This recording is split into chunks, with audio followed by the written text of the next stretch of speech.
ये गर्मियों के दिन थे तो गर्मियों की वजह से मुझे कॉलेज में छुट्टी मिल गई थी। मेरी उम्र 20 साल थी और मैं सारे घर का काम किया करती थी। घर का काम कर कर के थक हार कर अपने बिस्तर पर लेटी हुई थी। पूरे घर का काम करने के बाद मेरा जिस्म अकड़ गया था। मेरा पूरा वजूद थकन से चूर चूर हो रहा था।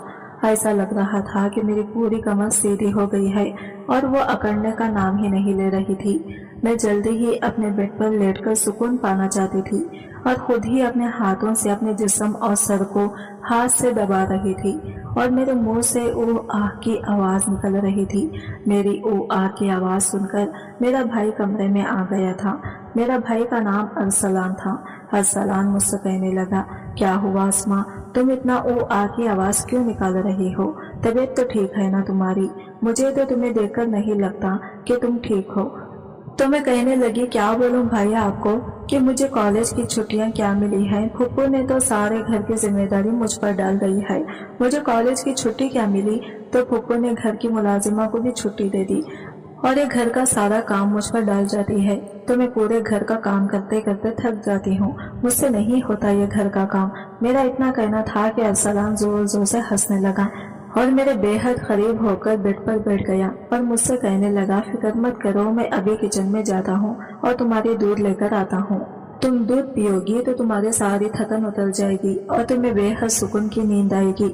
मैंने अरसलान के मुंह से इतना सुना था कि मेरे दिल में सुकून सा महसूस हुआ और मेरे चेहरे पर मुस्कुराहट आ गई और मैंने अरसलान से कहा कि मैंने घर की सफाई तो कर दी है, लेकिन अब मुझे खाना बनाने की हिम्मत नहीं हो रही। मेरे जिस्म में बिल्कुल भी ताकत नहीं है। तुम होटल से खाना ले आ जाना, थोड़ा बहुत सो जाऊंगी तो मुझे थोड़ा सुकून मिल जाएगा। अरसलान कमरे से निकल गया और थोड़े ही देर के बाद एक गिलास दूध कमरे में ले आया। मुझे अरसलान भाई पर बहुत प्यार आ रहा था, क्योंकि अरसलान भाई जैसे किसी किसी को मिलते हैं जो कि अरसलान जैसे होते हैं।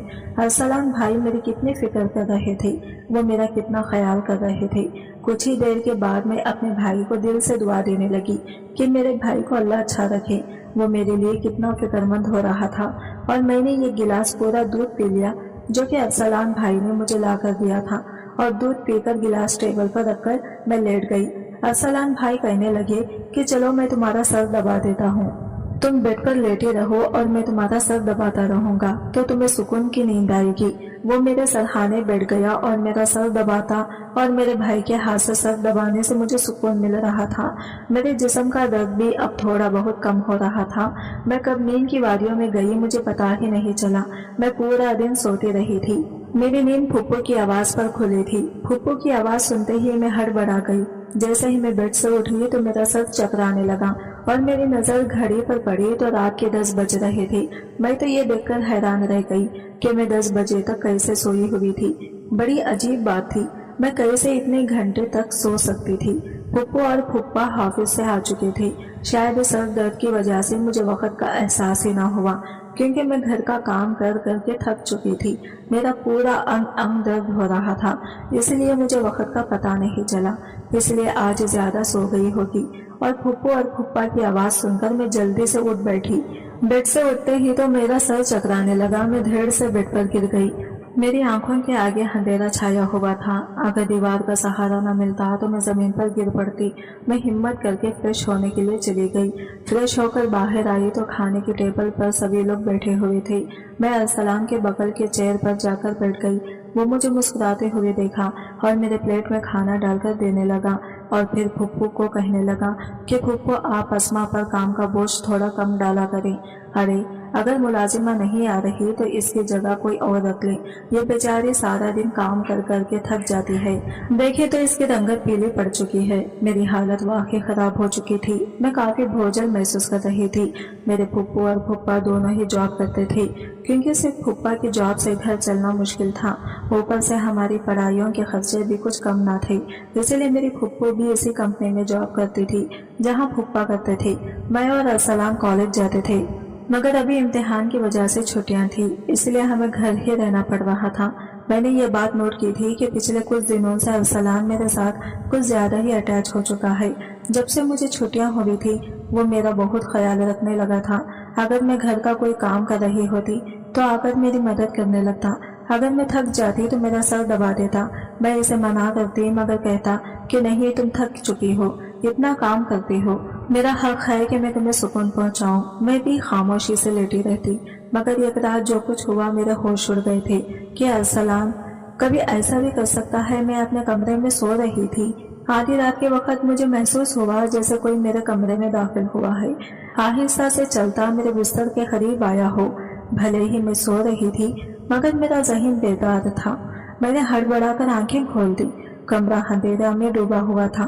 जब मैंने उठकर देखा तो अंदर कोई भी नहीं था, बस कमरे का दरवाजा थोड़ा खुला हुआ था। मैं सोने से पहले हमेशा दरवाजा बंद करके सोती थी, फिर खुद कैसे खुल सकता था। मैं नींद से भरी आंखों से उठी और दरवाजे को लॉक करने लगी। दरवाजा लॉक करने के बाद दोबारा पलटकर बिस्तर पर सो गई। मेरी आंखें बंद थी कि एक मर्तबा फिर मुझे कदमों की छाप सुनाई देने लगी। ऐसे लग रहा था जैसे कोई बिस्तर पर मेरे पास बैठा हुआ वो अपना हाथ मेरी जानिब बढ़ा ही रहा हो। लेकिन मैंने पलट कर पीछे देखा, कोई भी नहीं था। मुझे घबराहट होने लगी थी। मैंने उठकर कमरे की लाइट ऑन कर दी। दरवाजा खोलकर भी बाहर देखा मगर वहां पर कोई नहीं था। आज से पहले तो ऐसा कभी भी नहीं हुआ था जो अब हो रहा था। मुझे पानी की तलब हुई तो कमरे का दरवाजा खोलकर कमरे से बाहर निकली। ऐन इसी वक्त अरसलान भी अपने कमरे से बाहर निकला था। मुझे उठा देखकर कहने लगा कि क्या बात है, आप अभी तक जाग रहे हैं। मैं इसे बताने लगी कुछ नहीं, बस मुझे ऐसे महसूस हुआ जैसे कमरे में कोई मौजूद हो। पानी पीकर दोबारा कमरे में आया। फौरन अरसलान भी पीछे ही मेरे पास आ चुका था। कहने लगा आपको डरने की जरूरत नहीं है, अगर आपको डर लग रहा है तो मैं आपके पास सो जाता हूँ। मैंने इससे कहा कि नहीं नहीं, मेरी वजह से तुम्हें अपनी नींद खराब करने की जरूरत नहीं है, तुम अपने कमरे में सो जाओ। मगर अरसलान जिद करने लगा कि आपको मैं अकेला किसी भी हाल में नहीं छोड़ सकता, आपकी तबीयत खराब हो सकती है, मैं आपको तकलीफ में नहीं देख सकता, चले आप सो जाए, मैं भी यही सो जाता हूँ। मैंने कहा नहीं, मैं ठीक हूँ, मगर वो तो मेरे करीब में ही सोने पर बाजिद था। मैं बेड पर जाकर सो गई और इसने तकिया उठाकर सोफे पर रख लिया और वहीं पर सो गया। इस रात मुझे यूं महसूस हुआ जैसे कोई सरहाने बैठकर मुझे बहुत देर तक देखता रहा हो। इसने मेरे बालों को भी सहलाया हो, मेरे चेहरे पर उंगलियां फेरी हो और मैं परसुकून सोई रही। मुझे सब कुछ एक ख्वाब ही लग रहा था। अगली सुबह में उठी तो मेरा मूड बड़ा ही खुशगवार था, मगर जैसे ही अपने वजूद पर गौर किया तो मैं भौंकला गई। ये तो शुक्र था कि मैंने दुपट्टे से अपना जिस्म ढक रखा था, क्योंकि सोते हुए मेरी कमीज बेतरतीब हो चुकी थी। मुझे हैरत हुई थी क्योंकि आज से पहले मैं कभी इस तरह गाफिल होकर नहीं सोई थी। आज अरसलान बहुत खुश लग रहा था, ना जाने क्या वजह थी। मैंने इससे पूछा, बोला मैं तो रोज ही इतना खुश होता हूँ, जिसको आप जैसी बहन मिल जाए वो क्यों खुश ना हो। घर के सारे काम वगैरह निपटाकर मैं बैठी तो अरसलान तेल लेकर मेरे सर पर आ गया। कहने लगा, अस्मा आप अपने बाल खोलें, मैं आपके सर में मसाज कर देता हूँ। मुझे इसकी हरकतें बड़ी अजीब लगती थी। मैंने कहा, ये तुम्हारा काम नहीं है, जाओ अपने दोस्तों के साथ घूमो फिरो, मुझे मसाज की जरूरत नहीं है। मगर वो तो खुद ही मेरे बालों में कीचड़ उठाकर कहने लगा कि आप ही नखरे मत किया करें, किस्मत वालों को मिलते हैं मुझ जैसे भाई। आपका भाई जब आपके इन खूबसूरत रेशमी बालों में मसाज करना चाहता है तो आपको मसला ही क्या है। चलिए आए, मैं आपके सर का मसाज कर देता हूँ, आपको बहुत सुकून आएगा। वो मुझे वहाँ से उठाकर कमरे में ले गया। मैं बेड पर तकिया रखकर लेट गई। मेरे बाल बेड से नीचे लटक रहे थे। वो मेरे सरहाने बैठकर मेरे लिए बालों की मसाज करने लगा। अरसलान मुझसे 4 साल छोटा था, मगर मुझे नाम से बुलाया करता था कि आप इतनी प्यारी हैं कि आपको देखकर दिल करता है आप हमेशा यूं ही हंसते मुस्कुराते रहें और मैं आपका लाड उठाता रहूं। अरसलान मेरा मसाज कर रहा था, लेकिन इसके हाथों में तो जैसे जादू था। मसाज से मुझे इतना मजा आया कि मैं नींद की वादियों में खोने लगी। तेल की खुशबू बड़ी ही जबरदस्त थी। मैंने अरसलान से पूछा, ये कौन सा आयल है। कहने लगा, ये बहुत ही खास तेल है, खास आपके लिए है। आपके जो इतने हसीन बाल है ना, ये इन बालों के लिए ही बना है। इसकी बातें बहुत प्यारी होती थी।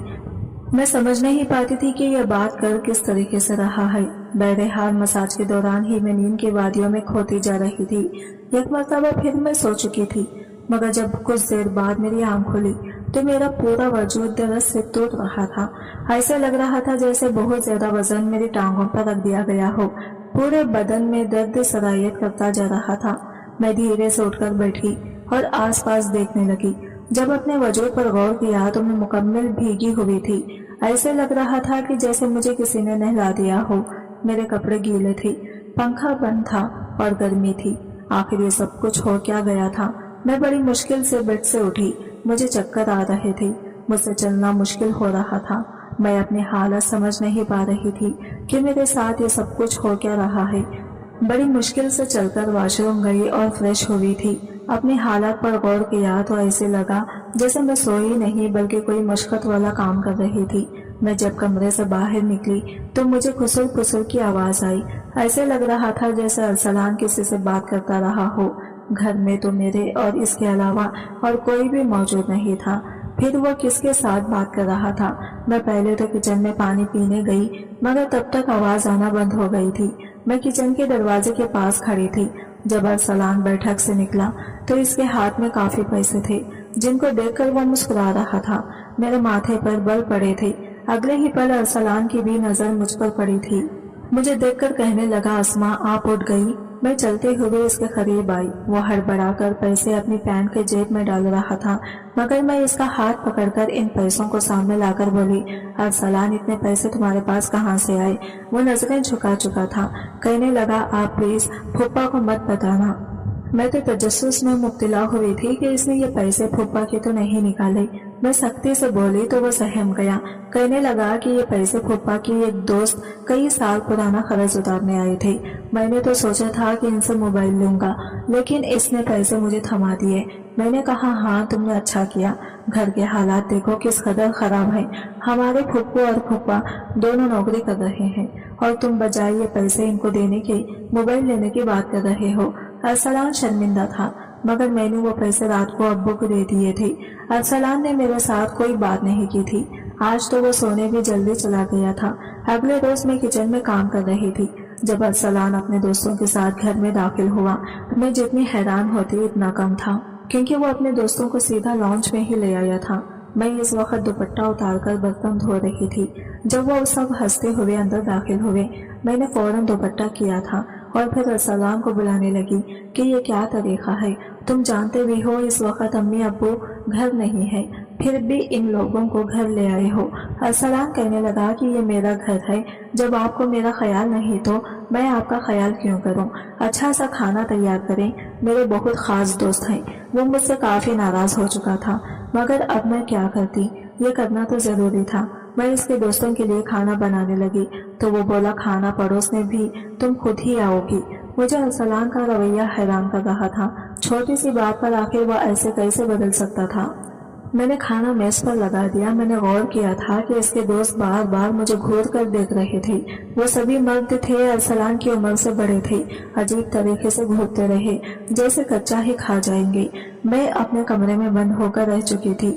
جیسے ہی وہ گئے تو میں ارسلان پر پھٹ پڑی کہ دوبارہ تمہارے دوست مجھے اس گھر میں نظر نہ آئے، مگر وہ تو اگلے ہی پل وہ میرے گال تھام کر کہنے لگا، اتنا غصہ کہاں سے آتا ہے آپ میں؟ نہیں آئیں گے وہ دوبارہ، مگر آپ اس بارے میں پھپھو اور پھپھا کو کچھ نہیں بتائیں گے۔ کیسا لڑکا تھا یہ، کبھی پیار نچھاور کرنے لگتا تو کبھی چڑھنے لگتا۔ بہرحال میں نے ہاں میں سر ہلا دیا اور اپنے کمرے میں چلی گئی۔ مجھے ارسلان کی حرکتیں کچھ مشکوک سے لگنے لگی تھی کیونکہ وہ اب مجھے عجیب ہی طرح سے دیکھنے لگا تھا۔ اس روز بھی میں جب اپنے کمرے میں آرام کرنے کے لیے سوئی تو اچانک مجھے اپنے پیروں پر کسی کے ہاتھ محسوس ہوئے۔ میں نے جب بھوکلا کر آنکھیں کھولے تو ارسلان میرے پیروں کے اپنے گود میں رکھ کر مساج دے رہا تھا۔ میں نے اسے ایسا کرنے سے منع کیا مگر وہ کہنے لگا کہ میں جو کر رہا ہوں مجھے کرنے دیں، اس گھر میں ایک ہی میں ہوں جسے آپ کی اتنی فکر ہے۔ پھپھو اور پھپھا کو تو کام سے ہی فرصت نہیں۔ خیر میں بھی پرسکون ہو چکی تھی، آنکھیں بند کیے سونے لگی۔ ارسلان کے ہاتھوں کے مساج تو میں نیند کی وادیوں میں کھونے لگی تھی مگر جب میری آنکھ کھلی تو میرے ہوش گم ہو چکے تھے۔ میرا سر بری طرح سے چکرا رہا تھا، بستر کی چادر بالکل بے ترتیب ہو چکی تھی۔ صرف اتنا ہی نہیں، بیڈ پر ایک شرٹ بھی پڑی تھی اور ساتھ ہی ایک میل پرفیوم بھی پڑا تھا۔ آخر یہ سامان کس کا تھا؟ میں تو کتنی دیر کچھ بول نہ سکی۔ سر میں اس قدر شدید درد کی ٹھیس اٹھ رہی تھی کہ میں دوبارہ بستر پر گر چکی تھی۔ ایسے لگ رہا تھا جیسے مجھے تو کسی نے بے ہوشی کی دوا پلا دی ہو۔ مجھے اپنے پاس کھسل پھسل کی آواز آ رہی تھی۔ मगर ये कौन बोल रहा था मैं पहचान न सकी। मुझे तो सिर्फ अरसलान की आवाज में लग रही थी। ऐसे लग रहा था जैसे अरसलान मेरे कमरे में मौजूद हो, मुझे उठाने की कोशिश कर रहा हो। कुछ देर बाद जब आंख खुली तो सारा मंजर मेरी नजरों के सामने घूमने लगा। मैंने आंखें खोलकर सबसे पहले बेड की जानिब देखा जहाँ पर शर्ट और परफ्यूम पड़ा था, मगर अब तो यहाँ पर ऐसा कुछ भी नहीं था। आज फिर मेरी हालत बड़ी अजीब थी। मैं भी बच्ची तो नहीं थी जो ये सब कुछ समझ ना सकती। घर में सिवाय मेरे और अरसलान के और कोई होता भी नहीं था। फिर मेरे सोने के बाद आखिर ऐसा भी क्या होता था कि मेरा पूरा वजूद पसीने से शराबोर होता। ऐसे लगता जैसे मुझे पानी से नहला दिया गया हो। सिर्फ इतना ही नहीं, जिस्म दरस से चूर था, रंगत भी बिल्कुल पीला ही पड़ चुकी थी। दिन ब दिन मैं कमजोर होती चली जा रही थी। इस रोज भी अरसलान मेरे करीब आने की कोशिश कर रहा था, मगर मैं बहाना बनाकर अपने कमरे में आ चुकी थी। ज़हीन में अजीब वसवसे आने लगे थे। तबीयत भी काफी खराब थी। मेरी तबीयत देखकर अम्मी भी परेशान होगी। कहने लगी कि मैं कल ही हाफिज से छुट्टी लेकर तुम्हारा डॉक्टर से चेकअप करवाती हूँ। आखिर क्या मसला है, तुम्हें देखे तो सही कैसे जर्द पड़ चुकी हो। इस रोज सारी रात में उल्टियां करती रही, सांस फूल रहा था, ठीक से सो न सकी। अगले रोज मेरे फुप्पू और फुप्पा हमेशा की तरह फिर से अपने काम पर जा चुके थे। इन्हें तो शायद मेरी कोई परवाह ही न थी। मैं खुद ही डॉक्टर के पास गई, जहाँ पर अल्ट्रासाउंड में ये आया था कि मैं हामिला हूँ। आखिर ये सब कुछ मेरे साथ कौन कर सकता, मेरा भी ना था। अरसलान मेरा भाई था, लेकिन फिर ज़हीन में यह बात आई कि अरसलान को तो मैं अपना सगा भाई समझती हूँ, जबकि ये बात किसी से ढकी छुपी नहीं है कि अरसलान मेरा सौतेला भाई है। वो मेरी माँ की औलाद है, जबकि मैं तो अपनी अम्मी की पहली शादी में से थी और कार एक्सीडेंट में फौत हो चुकी थी। तब से ही हमें फुप्पू और फुप्पा पाल पोस कर बड़ा किया था, क्योंकि उनके कोई भी औलाद नहीं थी।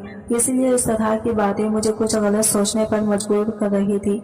समझ नहीं आ रहा था कि किस मुंह से अपने फुप्पू और फुप्पा को इस बारे में बताऊं। अरसलान मेरे पास बैठा फुप्पू फुप्पा के सामने कभी मेरा हाथ पकड़ता तो कभी मेरी गाल खींच देता। अगले ही रोज मैं हॉस्पिटल गई और अबाशन से पहले डॉक्टर से कहा कि इस बच्चे का डीएनए करें। डॉक्टर ने डीएनए रिपोर्ट बताई तो मेरे तो जैसे सांस लेना भूल चुकी थी। मैं जो समझ रही थी वैसा कुछ भी नहीं था। ये बच्चा तो किसी और का था, लेकिन ये कौन कर सकता था मेरे साथ। फुप्पू और फुप्पा घर से गए तो मैंने अपने कमरे में मोबाइल का कैमरा फिट कर दिया। इस रोज वो फिर मेरे पास आया और मेरे सर में मसाज करने लगा। मैं भी खामोशी से लेटी रही। बहुत कोशिश की कि ना सोऊं, मगर शायद इस तेल में बेहोशी की दवा थी, जिसे सूंघते ही मैं बेहोश हो जाती। कई घंटों बाद मुझे होश आया था। फूफू और फूफा भी घर आ चुके थे। जब मैंने कैमरे की रिकॉर्डिंग सामने की तो मेरे पैरों के जैसे जमीन निकली थी। अरसलान मेरे कमरे में अपने अय्याश दोस्तों को ला रहा था जो मेरे साथ बदकारी कर रहे थे। अपना मकसद पूरा करने के बाद अरसलान को उन्होंने पैसे दिए और वहां से चले गए। ये बात मुझ पर किसी क़यामत की तरह टूटी थी। मैंने कमरे से बाहर जाकर अरसलान को गिरबान से पकड़ा और थप्पड़ों की बौछार इसके मुंह पर कर दी। अरसलान खुद भौंकलाया हुआ था। फुप्पू और फुप्पा भी वहीं पर आ गए। फुप्पू गुस्से से मेरा हाथ पकड़ चुके थे कि होश में तो हो, क्या पागल हो गई हो, क्यों मार रही हो अरसलान को। मैंने रोते हुए वो वीडियो इन्हें दिखा दी कि ये जलील इंसान मेरे साथ ये सब कुछ करवाता है। वीडियो मेरी फुप्पू ने देखी तो वो फ्रेश पर गिर चुकी थी। फुप्पा को भी इस बात पर यकीन नहीं आ रहा था। उन्होंने अरसलान को पकड़कर बहुत मारा। इसके मुंह और नाक से खून बह रहा था। गुस्से से कहने लगा कि मैंने इसे कभी अपनी बहन समझा ही नहीं। मुझे पैसों की जरूरत रही थी। लोग भी इसके लाखों रुपये देने को तैयार थे। मुझे अपनी जरूरियात पूरी करनी थी, इसलिए मैंने ये कदम उठाया। अपनी बहन की जिस्म फिरोशी करवाई। मैं अपने कानों पर हाथ रखकर बस रोए जा रही थी। फुप्पा ने इसे इतना मारा कि वो लहू लहान हो गया, मगर जैसे तैसे खुद को इनसे छुड़वाकर घर से भाग गया और दोबारा कभी पलटकर इस घर में नहीं आया। मेरे पेट में पल रहा बच्चा नाजायज था, जिसका मैंने अबॉर्शन तो करवा दिया, मगर अरसलान ने जिस कदर घिनौना खेल मेरे साथ खेला था मैं मरते दम तक नहीं भूल सकूंगी। यकीनन आजकल के इस पर फितन दूर में भाई वही होता है जो आपके सगी वालिदैन से हो। किसी भी अनजान मर्द के सहारे अपनी जवान जहां बेटी को छोड़ना यकीनन बहुत बड़ी बेवकूफ़ी है, क्योंकि शैतान पुरुष मर्द हर वक्त इस आड़ में रहते हैं कि वो किसी न किसी बिनते हवा की इज्जत को नीलाम करें। تو میں اپنے تمام دیکھنے اور سننے والے والدین سے یہی گزارش کروں گی کہ ہمیشہ اپنی بیٹیوں کو ساتھ پردوں میں رکھیں اور کبھی کسی بھی انجان مرد کے سہارے پہ انہیں اکیلا نہ چھوڑیں۔ اس سارے معاملے میں آخری غلطی کس کی تھی؟ میرے ماں باپ کے جو پیسے کمانے کے چکر میں بچوں سے بالکل ہی غافل ہو گئے تھے، یا پھر میری کہ میں اپنے سوتیلے بھائی کے ساتھ اکیلی اس گھر میں رہتی تھی، اس پہ حد سے زیادہ اعتبار کرتی تھی، اسے اپنا سگا بھائی ہی سمجھتی تھی۔ آج کی ویڈیو کہانی آپ کو کیسی لگی کمنٹ کر کے ضرور بتائیے گا، اور ویڈیو اچھی لگی ہے تو لائک شیئر ضرور کیجیے گا، ہمارے چینل کو سبسکرائب کریں۔ فرینڈس، ملتے ہیں اگلی نئی ویڈیو کے ساتھ، تب تک کے لیے بائے بائے، ٹیک کیئر، اللہ حافظ۔